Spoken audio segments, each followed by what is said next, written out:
2 காய் மட்டும்தான் நல்ல பழமாக இருந்தது. இது கொஞ்சம் அணில் கடிச்சிட்டு நம்மளுக்கு விட்டுருக்கு. ஸோ இதையும் எடுத்துக்கிட்டோம். அப்புறம் கொஞ்சம் ஆமணக்கு, அப்புறமேல் பார்த்தீங்கன்னா இது தட்டங்கான்னு சொல்லுவாங்க, சிறுபயிறு இருக்கு இல்லையா, அதோட இது அதையும் கொஞ்சம் நாங்கள் பறிச்சுக்கிட்டோம். அதுக்கடுத்து பாருங்கள், இப்போ நம்மளோட பீட்ரூட் கார்டு அதோட ஃப்ளவர், இது வந்து மேல் ஃப்ளவர், அதுக்கடுத்து இருக்கிறது ஃபீமேல் ஃப்ளவர். ஸோ எப்போவுமே கார்ட்ஸ், அதாவது இந்த கொடியில் படரக்கூடிய எல்லா வெஜிடபிள்ஸும் பார்த்தீங்க அப்படின்னா இந்த மாதிரி தான் இருக்கும். ஃபஸ்ட்டு எல்லாமே மேல் ஃப்ளவர் வரும், ஆண் பூ வந்த பின்னாடி தான் பெண் பூ வரும்.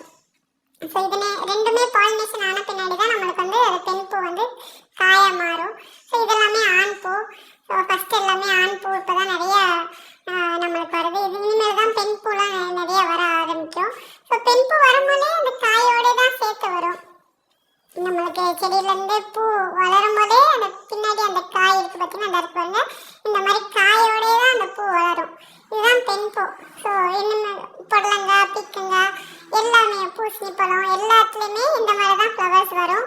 ஸோ நெக்ஸ்ட் வீடியோவில் நான் அதெல்லாம் காமிக்கிறேன். இப்போ தான் அது நம்மளுக்கு வளர்ந்துச்சு. ஸோ இன்னைக்கு கலெக்ஷன் பார்த்தீங்கன்னா கொஞ்சம் ஆவாரம் பூ இருந்துச்சு, அதை டீ நாளைக்கு டீ, அதே மாதிரி ஜாதி மல்லியும் கொஞ்சம் நம்மளுக்கு கிடைச்ச பூவெல்லாம் பறிச்சுக்கிட்டோம். ஜாதி மல்லி மழை சீசனால கொஞ்சம் நல்லா பெருசாக வளர்ந்துருக்கு.